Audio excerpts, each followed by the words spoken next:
중국의 춘추 전국 시대가 있었죠. 혼란기라고 말을 하는데 춘추 전국 시대가 한 500년 정도 진행이 되었다고 역사에 그렇게 기록을 하고 있습니다. 이 혼란의 역사를 이제 종지부를 찍은 사람이 누구냐면 진나라의 임금으로 중국 천하를 통일한 우리가 진시황이라는 사람이에요. 진시황. 그 사람 원래 이름은 뭐 다른데 주영이라 이렇게 이름을 부르는데 이 사람이 자기가 이제 천하를 통일하고 나서 나라를 건국했으니까 이제부터 나는 보통 임금 중에 한 사람 왕 이렇게 부르지 말고 나는 황제라고 불러라. 그래서 처음부터 황제의 칭호를 쓴 사람이 진시황이에요. 그래서 진시황은 처음에 그 이름을 쓴 사람이다. 이런 뜻을 갖고 있어요. 시황, 진시황입니다. 이렇게 위대한 나라를 이룬 만큼 진시황이 바라고 바랬던 것이 뭐냐면 자기가 통치하는 이 나라가 영원하길 바랬고 뿐만 아니라 그가 꿈꿨던 건 뭐냐면 너무 자기는 위대하니까 자기가 영원토록 살기를 원했습니다. 이 세상을 놓고 갈 수가 없는 거예요. 이 중국을 통일한 그 피를 흘리면서 그렇게 어려운 고비를 넘기면서 세상을 자기의 것으로 만들었는데 이걸 놓고 갈 생각을 하니까 그건 뭐 생각할 수가 없는 거죠. 그래서 내가 어떻게 하면 영원히 살 수 있겠는가. 그래서 궁중에 있는 모든 어이들을 다 불러 모아가지고 영원히 살 수 있는 약을 만들어라. 그렇게 명령을 내렸어요. 어떻게 하면 영원히 살 수 있느냐. 어이가 그것도 모르느냐. 영원히 살 수 있는 약을 구해오라.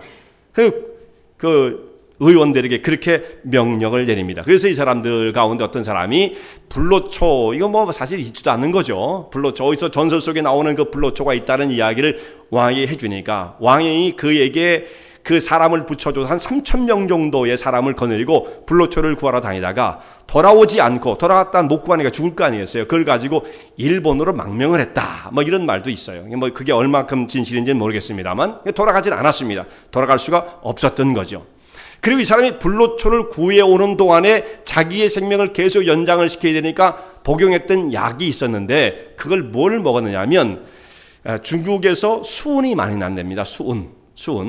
그래서 이 수은이 변질되지 않으니까 수은을 많이 복용하면 노화를 방지할 수 있다라고 하는 정말 전혀 과학적이지 않은 이런 생각을 가지고 수은을 복용을 했다는 거예요.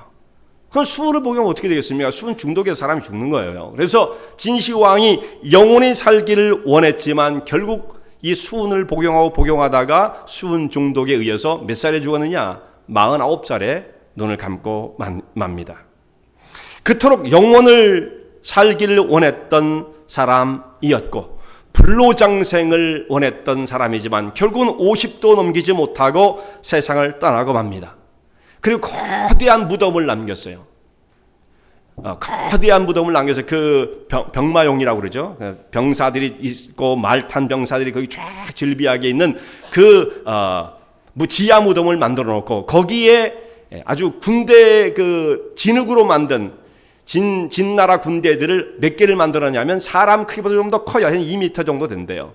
그 병마용을 8,000개를 만들어요. 8,000개 진흙으로. 그거 엄청난 공예라고 그래요. 그리고 사람의 얼굴이 다 다른 아주 예술적인 작품을 만들어 지하 세계를 꾸며놓고 자기가 죽으면 그 속에 들어가서 그래서 죽음의 세계 지하의 세계에서도 황제를 하고 싶었던 사람이 진시황이었습니다. 그러나 사람이 죽고 나면 뭐가 의미가 있겠습니까? 그야말로 무덤만 남기고 가고 말았던 것입니다. 천하의 황제가 되었어도 이렇게 사람을 집어삼키는 사망 앞에서 꼼짝할 수 없었던 거예요. 그러니까 사망이 세상에 왕 노릇을 했던 것입니다.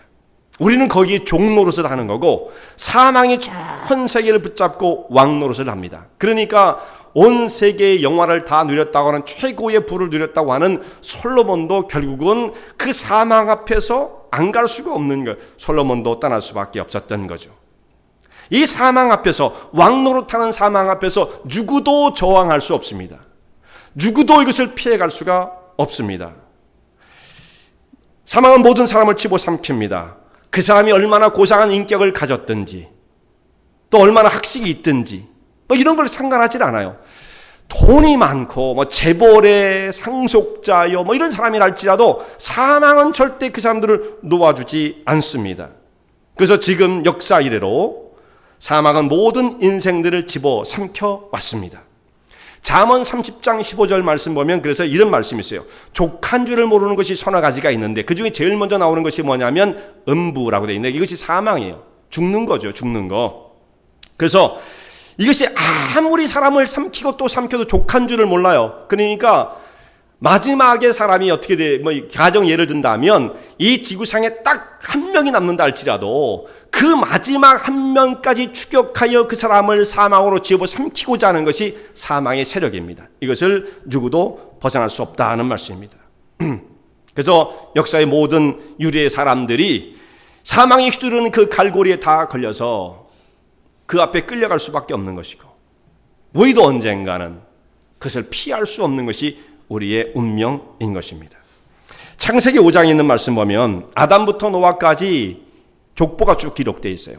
아담에서부터 그 다음 때 쭉 족보가 나오는데 누가 몇 살에 누굴 낳고 아들을 낳고 그 다음에 엄마를 향수하고 죽었더라라고 하는 죽었다고 하는 말씀이 계속 반복되어집니다. 죽었다.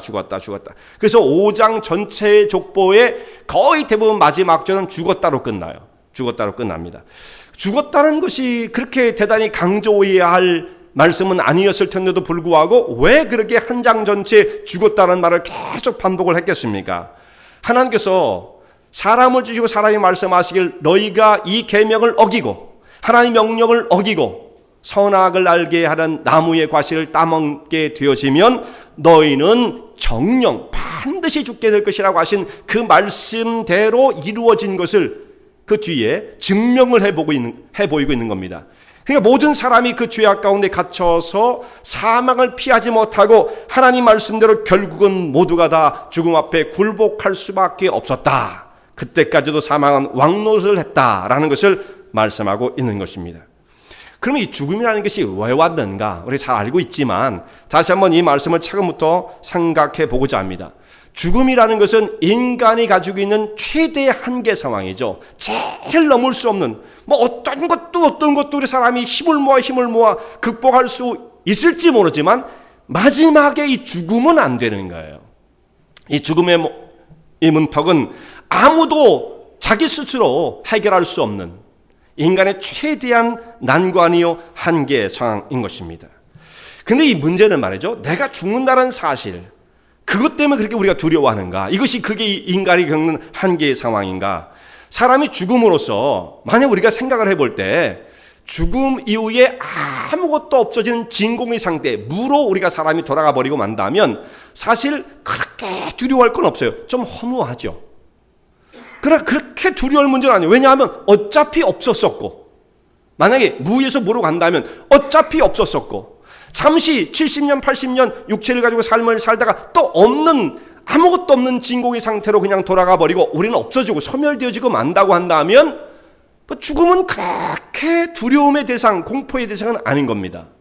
누구든지 다 가는 길이고 죽음은 끝나버리고 없어지는 것인데 다 겪는 거 어쩔 수 없잖아요. 사실은 그것처럼 깨끗한 게 없어요. 만약 그렇게 되어진다면. 근데 성경은 그렇게 말씀하지 않습니다. 죽음은 그저 사람이 목숨이 끊어지면 그것으로서 무로 돌아가 버린다라고 말씀하지 않고 육체는 흙으로부터 왔으니 흙으로 돌아가고 그 신은 그 주신 바 되어진 하나님께로 돌아간다라고 말씀하고 있어요. 그러니까 사람이 그 영혼은 분명히 살아서 이건 영원한 존재. 이건 그 사람의 영혼을 뭘로 죽일 수 있어요? 칼로 죽일 수 있어요? 총으로 죽일 수 있어요? 아니면 화학품으로 어떻게 처리할 수 있습니까? 이거 안 되는 거란 말이에요. 그러니까 하나님께서 주신 바 그 신은 주신 하나님께로 돌아간다라고 말씀하셨는데 그 죽고 난 다음에 그 다음의 상태에 하나님께로 간 그 영혼이 어떻게 될 것인가의 문제가 정말 심각한 것입니다. 그때가 우리를 모르는 거죠. 정말 하나님께서 심판하신 영원한 형벌 가운데 처해질 것인가? 아니면 하나님 그 영혼을 축복하시고 인정하시며 상급의 길로 이끌어 주실 것인가? 정말 금멸관을 씌워 주실 그러한 미래가 죽음 이후의 문제가 그 이후의 미래가 역사가 우리를 기다리고 있는가? 아니면 무엇인가? 이게 사실상 두려운 것이거든요. 이것이 죽음을 바라보는 사람의 문제인 것입니다. 이 죽음의 원인이 어디서부터 시작된 것입니까? 사망은 한 사람의 범죄로 말미암아 오게 되었다. 성경이 그렇게 밝히고 있어요. 그런데 의학적으로는 사람이 왜 죽는지를 모릅니다. 생각해보면 우리는 이게 다 세포로 되어 있잖아요. 세포로 되어 있으니까 세포가 계속해서 분열하고 계속 새로워지니까 그 자연법칙이 계속 연결만 되어진다면 사람은 영원히 원래는 안 죽어야 되는 거예요. 그죠? 계속 새로워지니까 노화되어 죽을 만하면 또 새로운 세포가 나오니까 또 새로운 세포가 나오고 그러니까 사실은 영원히 안 죽는 겁니다. 원래 자연적으로 본다면 그것이 이치적으로 맞는 거예요.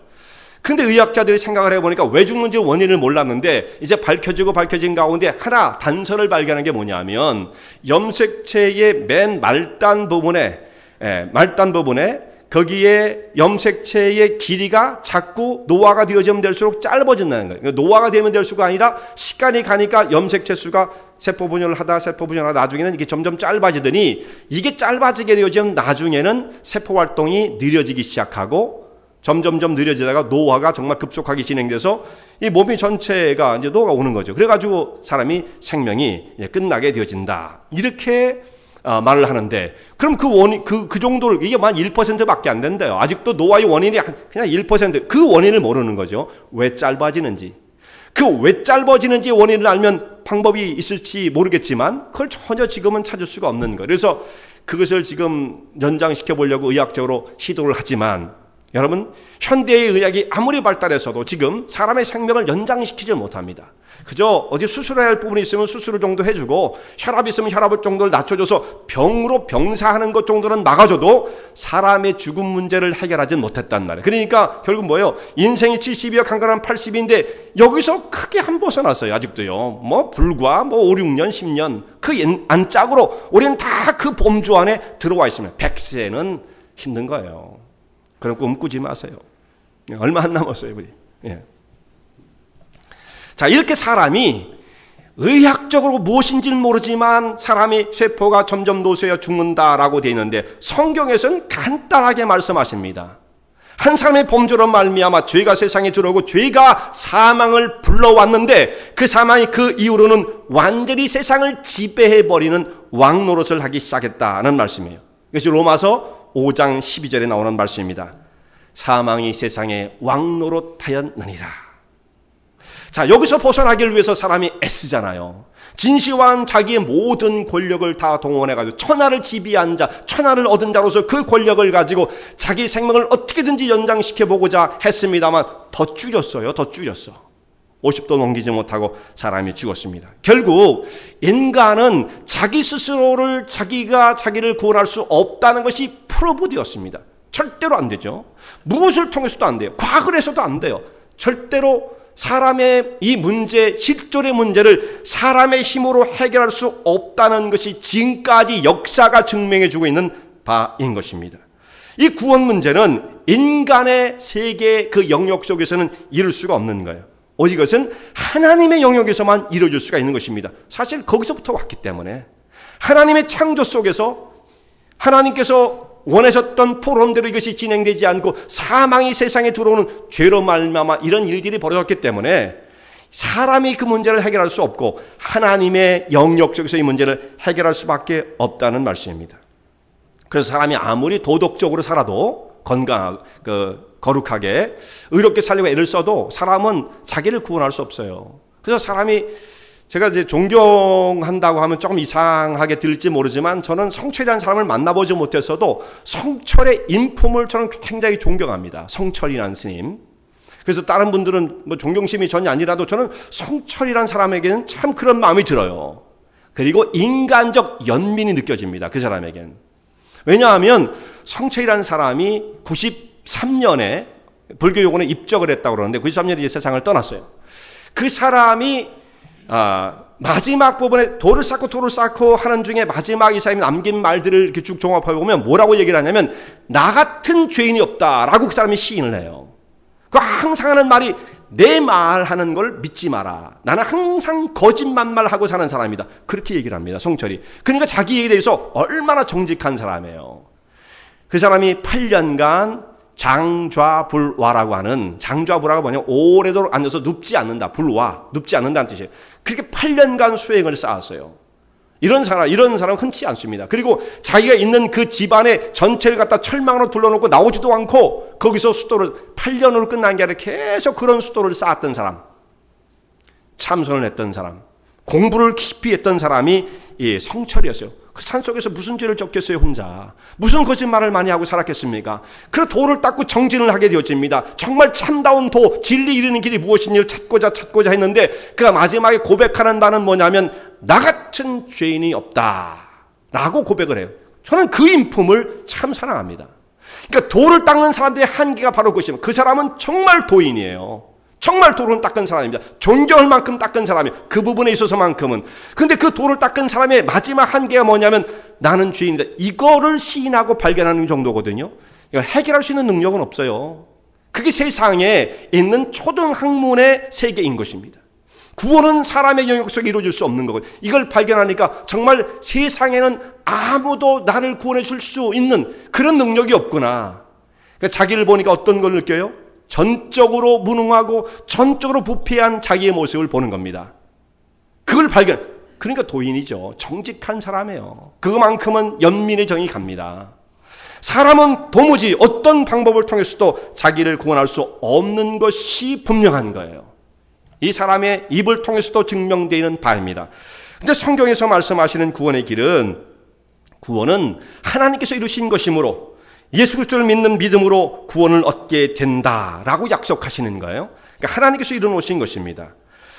사람이 어떻게 구원을 받을 수 있는가라고 하는 그 구원론에 대해서 가장 정교한 답을 논리적으로 풀어가고 있는 성경이 로마서예요. 로마서를 읽어보면 사람이 어떻게 해서 구원에 이르게 되는가에 대해서 말씀을 하는데요. 그러기 위해서는 구원이 필요하다고 한다면 왜 우리가 구원이 필요한가라고 하는 사람의 살고 있는 그 현 모습을 말하고자 하겠죠. 그러니까 사람은 죄로 말미암아 오염되어 타락되었고 그 죄의 세력 가운데 눌려 고통당하고 신음하는 사람들의 모습을 쭉 로마서 앞장에서 말씀을 하고 있는 거예요. 죄로 말미암아 사람들이 시기와 불의와 탐욕과 거짓과 술수모 이거 수많은 얘기들이 나오죠.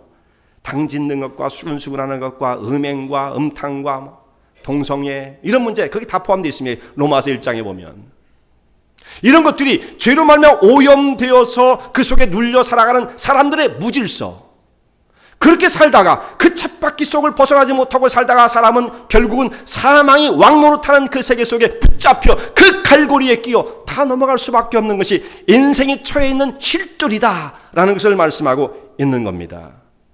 그런데 여기에 한 은사가 주어졌어요. 여기에 하나님의 선물이 주어집니다. 자, 우리가 읽지 않은 말씀입니다만 로마서 5장에 우리 17절부터 말씀을 봤죠. 15절 바로 위로 올라가 보세요. 거기 뭐 어떤 말씀이 나오냐면, 자, 오늘은 조금 교리적인 설교예요. 여러분이 조금 더 정신을 차리셔야 됩니다. 조금 더 정신을 차리셔야 돼요. 자, 15절. 그러나 같이 한번 15절 말씀을 읽어보겠어요. 시작.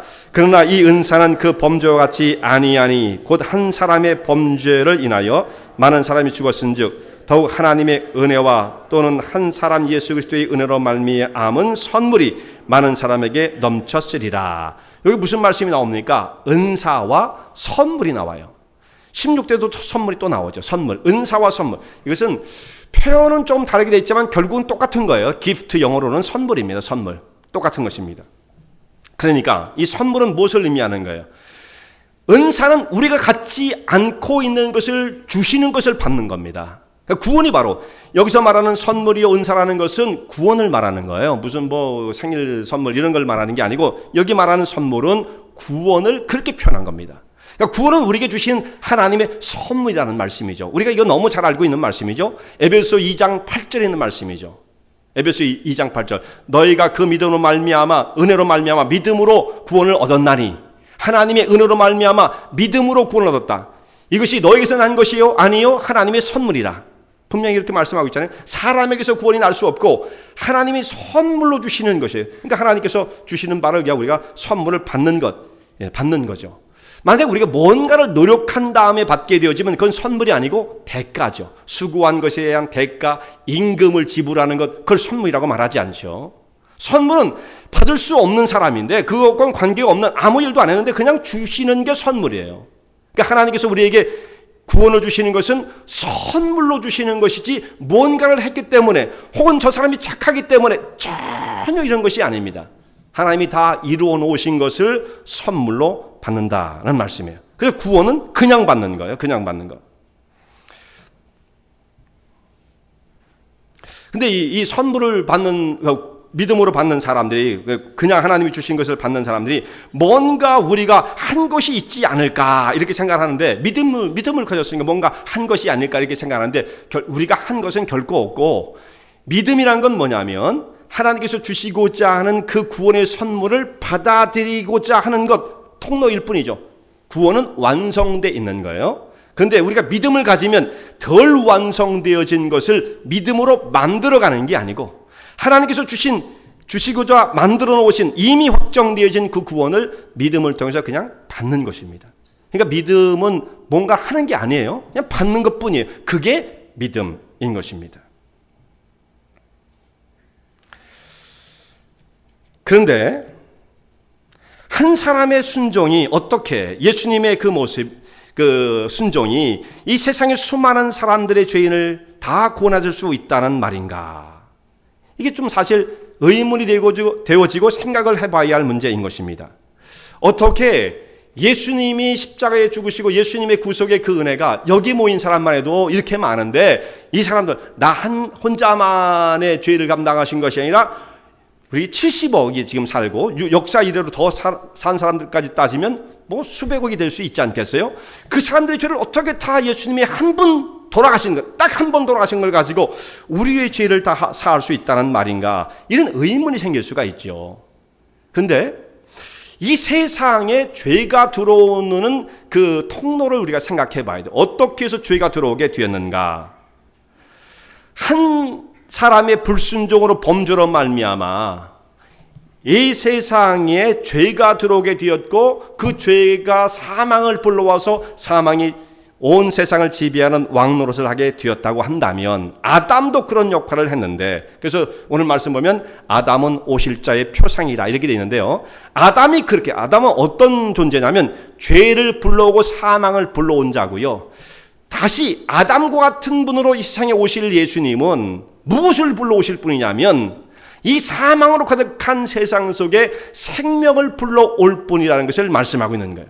자, 아담 하나로 인해서 세상이 다 죄악 가운데 갇히고 사망의 종로로 할 수밖에 없었다고 한다면, 그 영향을 받아 하나님의 아들이 이 세상에 오셔서 우리를 의롭게 만드시고자 하시고 우리를 구원하시고자 하신다면, 그 예수님의 의로움이 어찌 더 모든 많은 사람을 의롭게 하지 못하시겠느냐, 이런 말씀이죠. 굉장히 논리적으로 설명을 하고 있어요.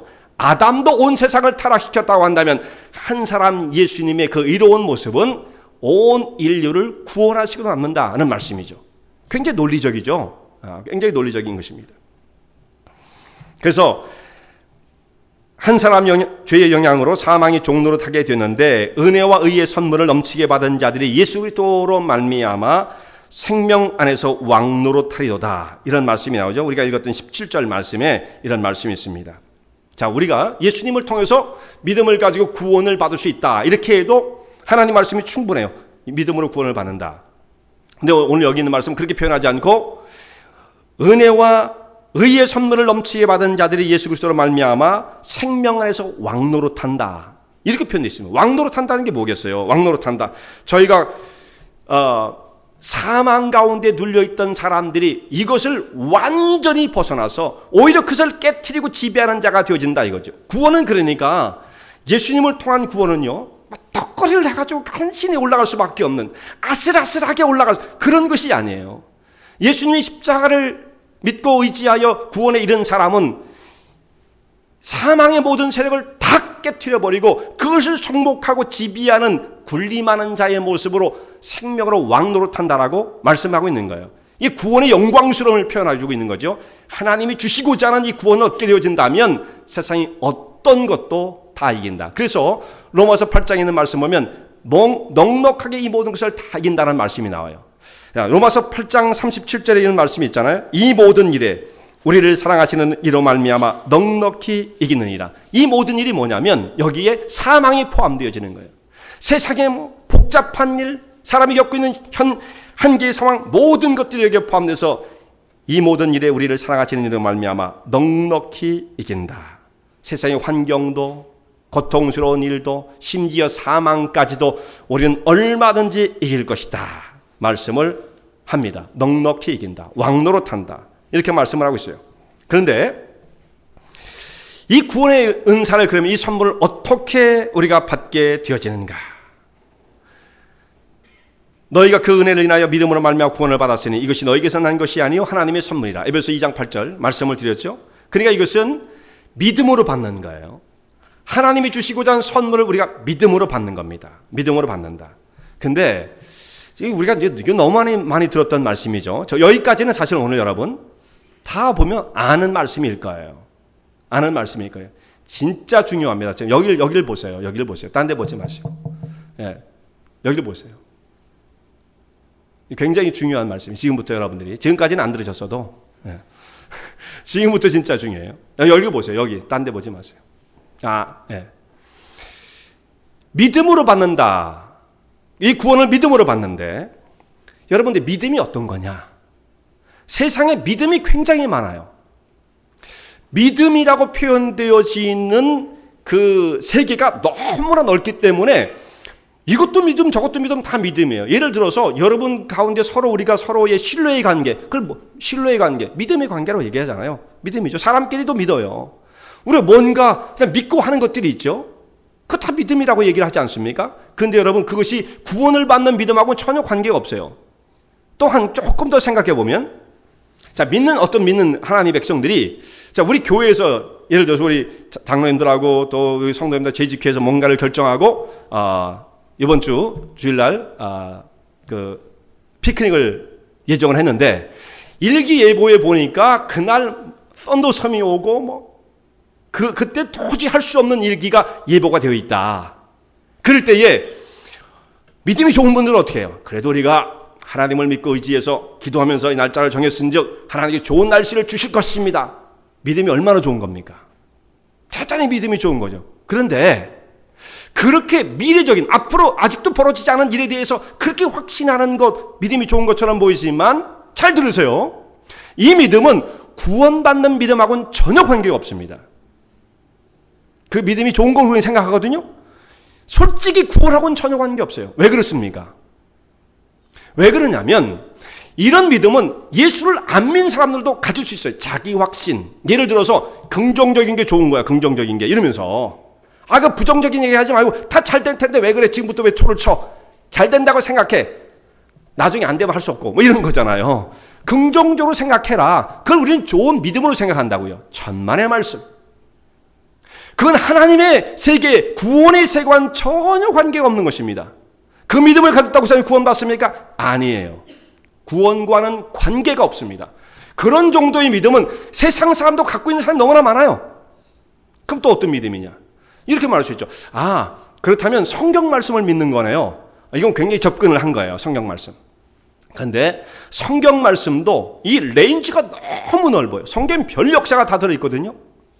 성경의 내용들이 얼마나 많습니까? 성경을 믿어요라고 하는 건 하나님 말씀을, 성경 말씀을 하나님 말씀을 믿는다는 좋은 믿음을 표현하긴 하지만 구체적으로 뭘 믿는데 했을 때 그것이 나오지 않으면 성경의 내용이 다른 것들이 많잖아요. 예를 들어서 다윗이 이스라엘 임금이었었어요. 나 그거 분명히 믿어요. 안 봤어도 믿어요. 믿음이 좋은 거예요? 나쁘진 않지만 구원하고는 관계없어요. 구원하고 관계없습니다. 예수님이 이 세상에 오셨었대요. 갈릴리 다녔었대요. 믿음이 좋은 것 같지만 구원하고 관계없어요. 병든 자를 고치셨다는데 그것까지 믿는데 내가 관계없어요. 그것도. 그런 정도의 믿음을 가지고는 그 사람이 하나님 말씀하신 구원과는 사실상 전혀 관계가 없습니다. 왜냐하면 히스토리컬한 지저스, 예수님이 이 세상에 오셨다는 걸 믿는 사람이 얼마나 많은데요. 그리고 그분이 대단한 역사를 일으켰다고 하는 것을 믿는 사람도 얼마나 많은데요. 그러나 그것이 구원받는 믿음이라고 말할 수 있느냐? 전혀 관계가 없습니다. 그럼 어떻게 믿어야 되는가? 뭘 믿어야 되는가?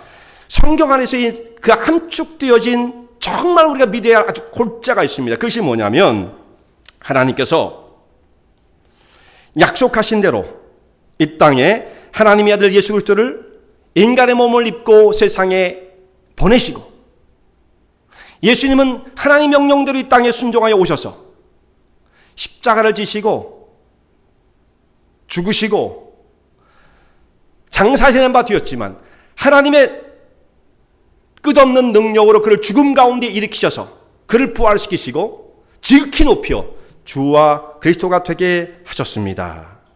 이걸 믿는 거예요. 이게 복음의 골자죠. 복음의 골자.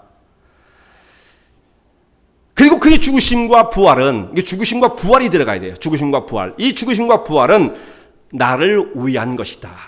내 죄를 대신 지시고 십자가에서 죽으시고 나를 의롭다 하시기 위하여 죽음 가운데 부활하신 것을 믿는 것. 이것이 하나님의 백성으로 구원받는 믿음을 간직하는 그 믿음의 신앙의 진정한 고백인 것입니다. 이게 중요한 거예요. 중요한 거예요, 여러분. 자, 예수님께서 죽으신 것은 우리가 여기까지도 믿죠. 나를 위해서 죽으셨. 여러분 말씀드리니까 뭐 거기까지는 다 믿는데 모르는 사람 누가 있어? 다 하실 거예요. 그런데 여러분, 예수님이 죽으신 것은 내가 나의 죄로 죽어야 할 그 자리에서 예수님이 대신해서 죽으신 겁니다. 그죠? 그거 우리가 믿잖아요. 그러면 우리가 어떤 생각을 해요? 죄를 지은 자는 정령 죽을 것이다. 사망의 종로도 다 죽어왔고 죽을 수밖에 없어요. 근데 예수님이 죽으신 그 죽음은 내가 죽어야 할 그 자리에서 대신 나를 위하여 죽으신 죽음이란 말이에요. 그러면 그것을 바라보는 사람은 여러분 머리에서 뭐가 지금 막 떠오릅니까? 자, 정신을 차리세요. 정신을 차리세요. 예수님이 나를 위해서 십자가에 죽으셨다는 것을 듣고 내가 그것을 바라볼 때 여러분의 머릿속에 뭐가 떠오르는지 한번 생각해 보세요. 제일 먼저 떠오르는 것은 예수님이 나를 위해서 죽으셨다면 나는 죽을 필요가 없네 라고 떠오를 거예요. 그죠? 굉장한 믿음이에요, 그것도요. 그러나 성경에서는 그렇게 말하지 않습니다. 이게 문제인 거예요, 이게. 자, 예수님이 나를 위해서 죽으셨다라는 것을 믿는 십자가를 바라보고 그분의 죽음이 나를 위한 것이었다는 것을 고백하는 사람은 무엇을 바라보는 것이냐? 그분이 나를 위해서 대신 죽으셨기에 나는 안 죽어도 되는구나. 한시름 놨다가 아니라 예수님이 십자가를 바라보는 사람은 결국은 뭐냐면 자기의 죽음을 경험하는 것이다 라고 성경을 말씀하고 있는 겁니다. 그게 자기와 예수님을 결부시키는 믿음이에요. 자, 예수님이 죽으신, 십자가에 죽으신 그 사건을 바라보는 사람이 나는 안 죽어도 되는구나 이걸 느낄 수도 물론 있겠지만 조금 더 깊이 있게 생각하면 십자가에 죽으신 예수님이 내 구주가 되신다고 한다면 그렇게만 느낄 수 있을까요? 저 죽음의 의미가 무엇일까? 왜 저분이 나 같은 이 죄인 흉악한 자를 위해 죽으셨을까라는 것을 생각하지 않을 수가 없는 거죠. 나는 안 죽어도 돼. 이거 느낄 겨를이 없는 거예요, 사실상. 십자가의 그 죽음이 생생하게 내게 느껴진다고 한다면 예수님의 그 죽음의 자리가 결국은 자기의 죽음을 경험하는 자리가 되어져야 된다는 거예요. 이게 믿음이란 말씀이죠. 이건 제가 드리는 말씀이 아니고 성경에서 말씀하는 바입니다. 자, 한 군데를 찾아보겠어요. 고린도후서 5장 14절 말씀. 여기 로마서를 여러분 잘 잡아놓으시고 고린도후서 5장 14절 한번 보시기 바랍니다. 로마서, 고린도전서, 그 다음에 고린도후서죠. 291페이지 부분에 있어요. 5장 14절. 다 같이 한번 읽어보겠습니다. 너무 중요한 말씀입니다. 다 같이 읽어보겠습니다. 시작. 그리스도의 사랑이 우리를 강권하시는도다. 우리가 생각건대 한 사람이 모든 사람을 대신하여 죽었은즉 모든 사람이 죽은 것이라. 아멘. 자, 여기 한 사람이 죽어요. 예수님이시잖아요. 예수님이 한 사람이 모든 사람을 대신하여 죽었은즉 나는 안 죽어도 돼. 그렇게 돼 있습니까? 뭐라고 돼 있어요? 모든 사람이 죽은 것이다. 자, 예수님의 십자가의 죽으심을 그를 바라보는 모든 사람들, 그 믿음에 참여한 사람들의 죽음으로, 그들의 죽음으로 말씀을 하고 있는 겁니다. 그것이 예수님을 바라보는 사람들의 믿음의 결론이요, 고백인 거예요. 그분이 죽을 때 내가 죽는구나. 자기 죽음을 경험하는, 예수님이 저기 죽는데 그 죽음을 바라보고 있는 사람이 내 지인 죽었으니 얼마나 난 좋아, 기분 좋아, 난 정말 살았어, 이걸 느끼지 못한다 이 말이에요. 자기의 죽음의 아픔으로 받아들일 수밖에 없다는 얘기죠. 그래서 갈라디아서 2장 20절에 그 유명한 말씀이 나오는 것입니다. 사도 바울이 이것을 자기 개인에게 어떻게 적용을 시킵니까? 이건 여러분 많이 암송하는 말씀이잖아요. 갈라디아서 2장 20절 다 아시는 분들은 이건 암송하셔야 돼요. 내가 그리스도와 함께 십자가에 못 박혔나니 그런즉 이제 내가 산 것이 아니요 오직 내 안에 그리스도께서 사신 것이라. 이제 내가 육체 가운데 사는 것은 나를 사랑하사 나를 위하여 자기 몸을 버리신 하나님의 아들을 믿는 믿음 안에서 사는 것이라. 갈라디아 2장 20절에 내가 그리스도와 함께 십자가에 못 박혔나니, 바울이 못 박힌 적 있어요? 없어요. 언제 못 박혔습니까? 그런데 왜 이렇게 고백합니까? 예수님의 십자가를 바라보고 있는 그 사람의 고백 속에는 주의 그리스도의 죽으심을 자기의 것으로 받아들일 수밖에 없다는 거예요. 이게 예수를 믿는다는 사람의 고백인 것입니다. 복음이 말하는 바가 바로 그것을 의미하는 거예요. 예수님이 나를 위해서 죽으셨다. 아니에요. 그 정도가 아니에요. 내가 그와 함께 십자가에 죽는 죽음, 자기의 죽음을 경험하게 되어지는 것, 이것이 진짜 믿음이다라는 말씀이 여기까지 나가는 거예요. 예수님의 죽으심을 역사적인 사실만 받아들이는 게 아닙니다. 그 속에 자기의 죽음을 내포시킬 수 있는 그것으로 받아들이는 사람이 예수님을 믿는 사람이에요. 이렇게 예수님과 함께 죽는 것을 경험하는 것, 그게 우리는 어떻게 표현합니까? 예수님과 죽는다는 게 뭘 의미해요? 결국은 지금까지 원래 이제 죄악의 모습이 뭐예요? 내가 세상에 자기의 욕심을 따라 자기 생각대로 마음대로 살았던 거. 여러분 뭐 사람을 죽여야만 죄예요? 돈을 훔쳐야. 우리는 맨 그렇게만 생각. 간음을 저지르고 이렇게만 그런 것만 생각한다면, 그런 것도 죄이긴 죄지만 진짜 중요한 것은 우리가 하나님 없이 자기 생각대로 사는 내 주장, 내 고집, 나의 의견, 나의 목표, 내가 설정해 놓은 것, 이거 외에는 다른 것을 인정하지 않으려고 하나님의 간섭을 받지 않으려고 하는 그 마음이 죄란 말이에요. 근데 지금까지 우리는 그런 세상의 욕망 가운데에 붙잡혀서 예수님을 바라보고 있으면서도 불구하고 자기의 욕망을 따라 우리는 삶을 살아가는 겁니다. 그런데 예수를 믿는다는 건 뭘 의미하냐면, 십자가의 죽으심을 경험한다는 것은 나의 과거에 속해 있는 내 생각과 욕망, 이 과거의 사람들이 죽는다는 것을 의미하는 거예요. 근데 죽어야만 다시 살아나거든요. 예수님도 죽으신 후에 부활을 이루시지 그냥 부활은 없어요. 그럼 죽으심, 우리도 예수님을 따라 죽게 되어지면 어떻게 됩니까? 새로운 사람으로 살게 되어지죠. 부활은 그야말로 신경 쓸 필요가 없어요. 죽기만 하면 돼요. 부활은 하나님이 일으키시는 거니까. 우리 다른 사람들은 부활을 믿어야 됩니다 막 이러거든요. 죽지도 않았는데 어떻게 부활을 믿어요? 그게 말이 안 되는 얘기입니다. 우리 부활절 가면 항상 그런, 부활을 오늘부터 체험하고, 죽지도 않았는데 어떻게 부활을 체험해요? 사실은 매년 우리가 부활절을 맞이하지만 먼저 죽음이 이루어지지 않은 상태에서 부활을 말한다는 것, 예수님 물론 부활하셨지만 우리의 부활은 이루어지지 않는 거예요. 내가 죽는다는 것, 곧 우리의 과거의 사람이 죽고 옛사람이 죽고 예수님 안에서 새로운 사람으로 사는데 어떻게 사는 겁니까?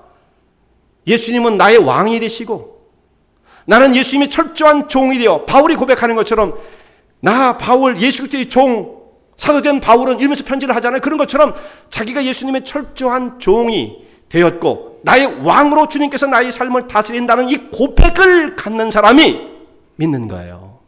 그러니까 우리는 믿음으로 구원받죠. 믿음으로 천국 가죠. 그 믿음이 뭐냐 이 말이에요. 논리적으로 가죠. 예수님이 하나님의 아들로 세상에 오셔서 우리의 죄를 위해서 십자가에 죽으시고 부활하신 것을 믿는 것이다.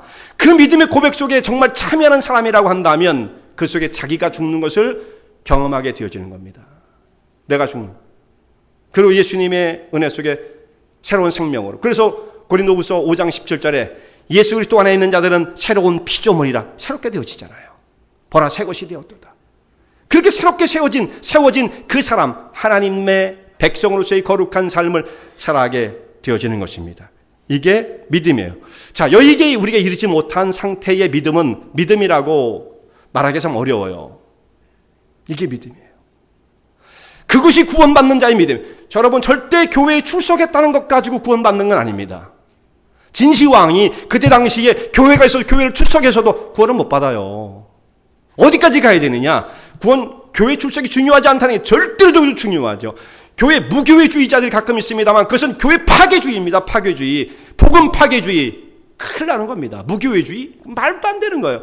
여러분, 그렇게 교회를 중심으로 이 공동체를 똘똘 뭉쳐서 신앙생활을 해도 될까 말까한 이 거칠고 터프한 세상 속에 믿음을 지키는 게 쉬운 게 아니에요. 근데 자기 중심으로, 지금까지 자기 중심으로 내 세상적 욕심을 따라 살아가면서도 교회 가봐야 이렇게 말하는 것 정말 무서운 일입니다. 그렇게 되고 있기 때문에 이처럼 현대의 기독교가 질서가 없고 능력이 없는 거예요. 능력이 나타날 수가 없는 거예요.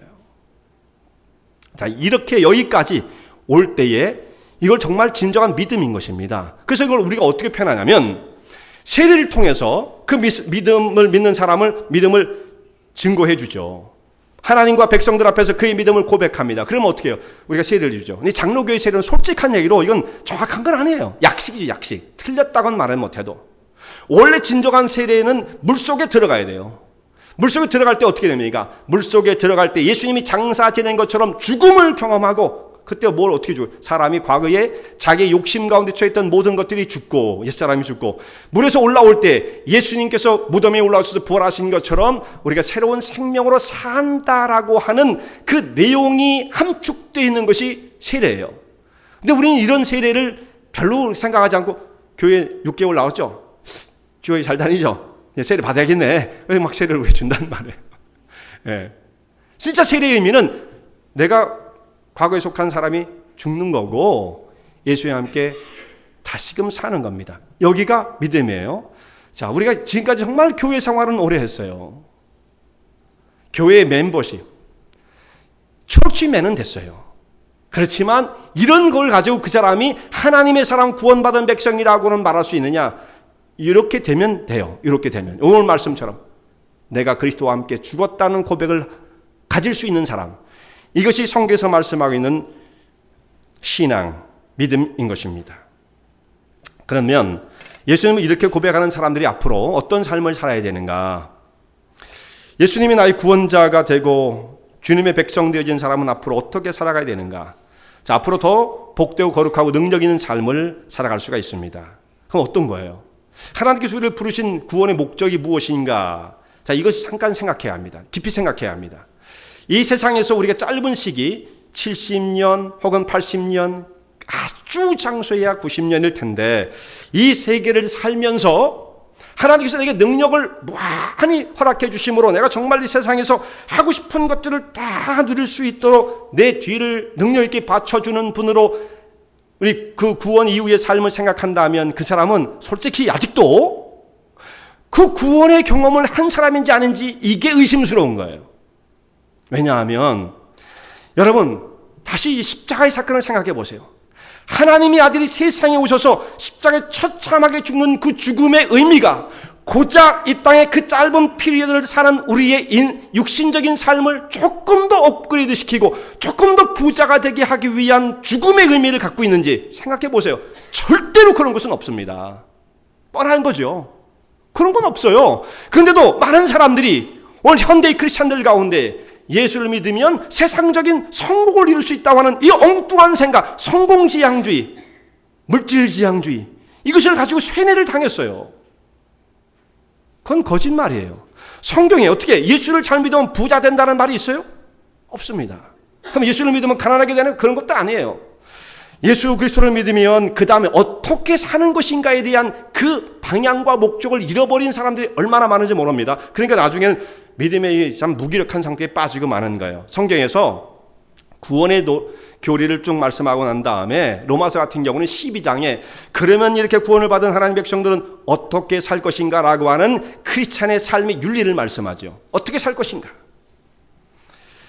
너무도 중요한 문제로 다룹니다. 이 문제가 빠져 있으면 앞에 구원의 축이 무너지는 거예요.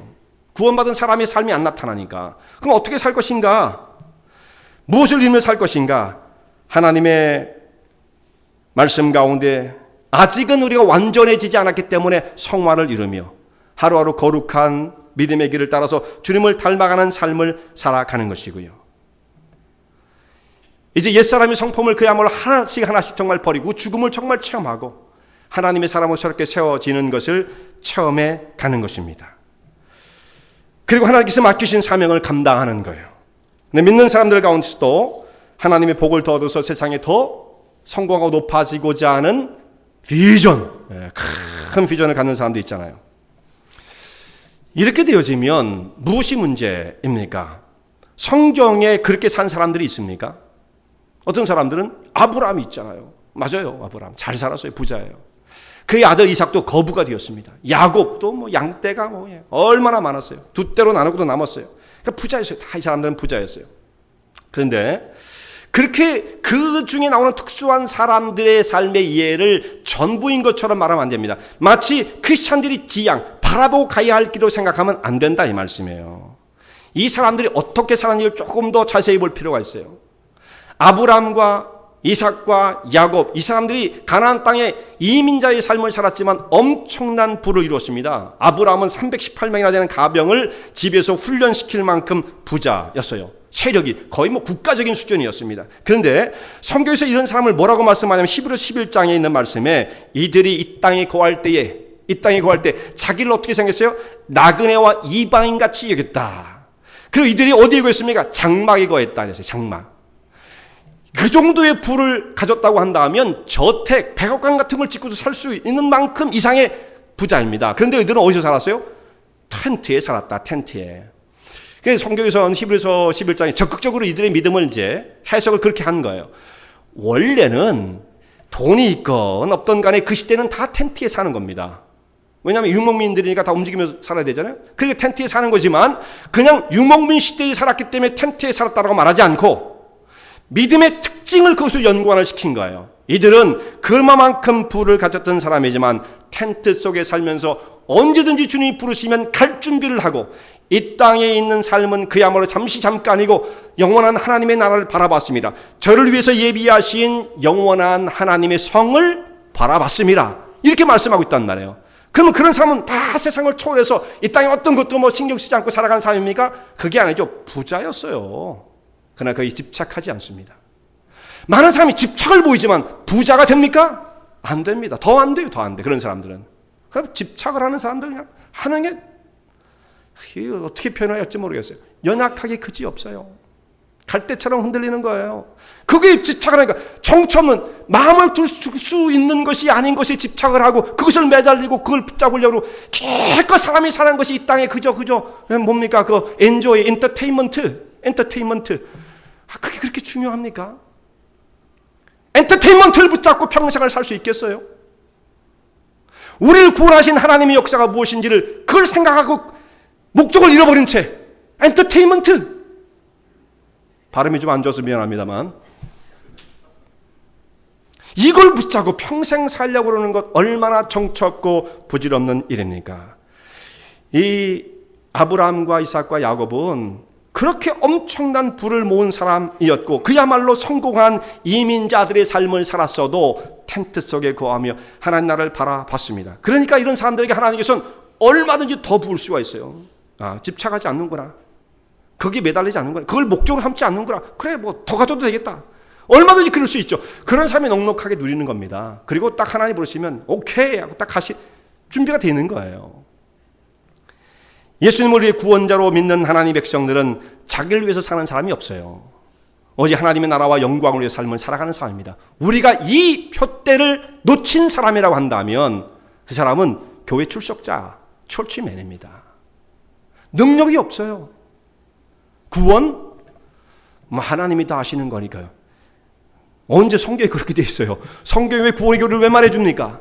자기가 충분히 진단할 수 있는 거예요. 정말 나의 과거의 옛사람이 정말 예수의 십자가를 경험하고 내가 죽은 아픔을 경험하고 있는가?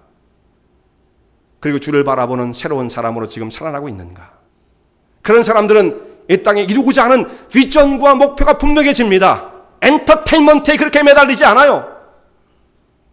하나님 나라와 영광을 위해서, 의를 위해서 구하는 사람들이 되어지고 주께서 말씀하시기를 이런 사람에겐 그 모든 것을 도와실 것이라는 약속을 주십니다. 필요 없다가 아니에요. 너희들은 신뢰가 간다. 흐트러지지 않겠구나. 얼마든지 더 보여줄 수 있다. 라고 하는 하나님의 응답의 축복이 그의 삶 가운데 넘쳐나는 거예요. 사람이 이 땅에서 정말 애를 쓴다고 기를 쓴다고 되어지는 게 아니더라고요. 여기까지만 살아보니까 더는 모르겠어요. 사람의 애를 쓴다고 되는 게 아니에요. 하나님의 원하시는 그 기준점에 이르러서 주께서 예비하신 그 길을 어떻게 내가 따라갈 것인가의 문제입니다. 이것을 놓치고 인생 방황하다가 주님이 오라고 부르실 그때가 되어진다면 모든 걸 잃는 사람이 될까 참 두렵습니다. 평생 교회를 출석했지만 우리 하나님과 관계없는 사람이 되어진다면 얼마나 안타까운 일이겠어요. 그런데 그 나라와 의를 구하는 백성들에게 이 모든 것을 도와신다 약속하십니다. 이와 같은 하나님의 응답의 역사 여러분 삶 가운데 펼쳐질 수 있길 바랍니다. 은혜와 진리 장로교회는 진실된 하나님의 말씀, 건강한 신앙의 공동체를 찾는 모든 분들께 열려 있습니다. 교회 주소는 230 US 하이웨이 45번, Vernon Hills, 230 US Highway 45, Vernon Hills, VERNONHILLS에 위치하고 있으며 새벽 예배는 화요일부터 토요일까지 오전 6시, 금요 저녁 예배는 금요일 저녁 8시, 주일 1부 예배는 오전 8시, 2부 대예배는 오전 11시에 시작합니다. 이 설교를 들으시고 하나님의 말씀에 대해 궁금하신 점이나 신앙 상담을 원하시면 교회 전화 847-962-4412번 847-962-4412로 문의하시기 바랍니다.